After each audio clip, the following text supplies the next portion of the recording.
இன்னைக்கு ரொம்ப டேஸ்டான ஹெல்த்தியான தவளாடை எப்படி செய்யுதுன்னு பார்க்கலாம்.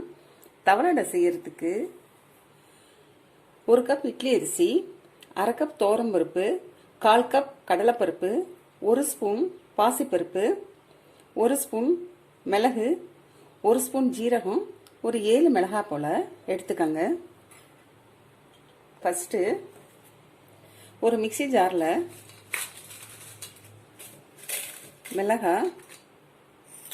மிளகு,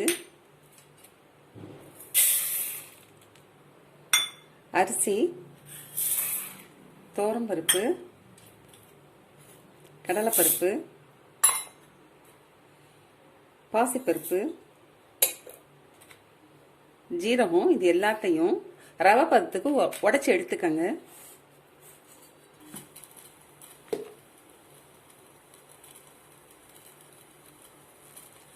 இந்த பதத்துக்கு அரைச்சி எடுத்துக்கங்க. இதை ஒரு பாத்திரத்தில் மாற்றி கொதிக்கிற தண்ணி விட்டு 1 மணி நேரம் போல் ஊற வச்சுக்கோங்க. இதை நீங்கள் நிறையா கூட மிஷினில் கொடுத்து அரைச்சி வச்சு வேணுங்கிறப்ப யூஸ் பண்ணிக்கலாம்.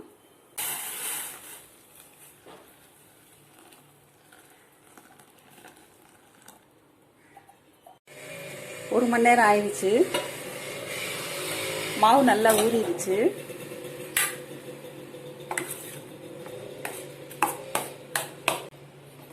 மாவு நல்லா கரைச்சி தேவையான அளவு இன்னும் கொஞ்சம் தண்ணி சேர்த்துக்கங்க.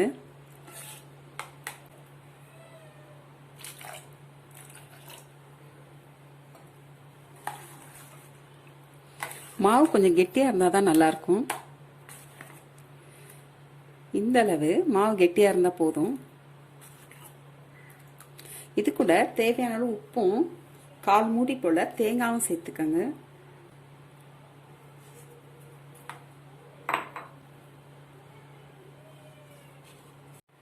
இந்த மாவோட 1 ஸ்பூன் கடுகு உளுந்தம் பருப்பு, 1/4 ஸ்பூன் பெருங்காயம், கருவேப்பிலை சேர்த்து தாளிச்சு கொட்டி நம்ம அடையா சுட்டு எடுத்துக்கலாம். ஸ்பூன் போட்டு நல்லா பொரிய விடுங்க.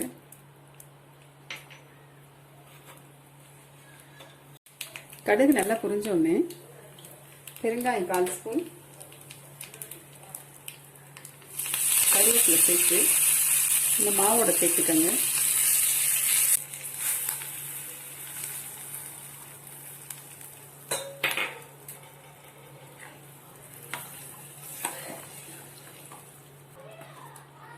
இந்த மாவை அடையா சுட்டு எடுத்துக்கலாம். இந்த தவளாடைக்கு வெங்காயமோ முருங்கைக்கீரையோ எதுவும் சேர்க்க வேண்டியதில்லை.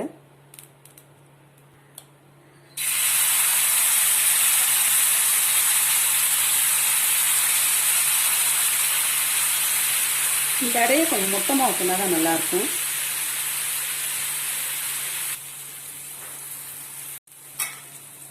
மூடி போட்டு வேக விட்டுக்கங்க. அடை ஒரு பக்கம் வெந்துருச்சு. திருப்பி போட்டு இன்னொரு பக்கம் வேக விடலாம்.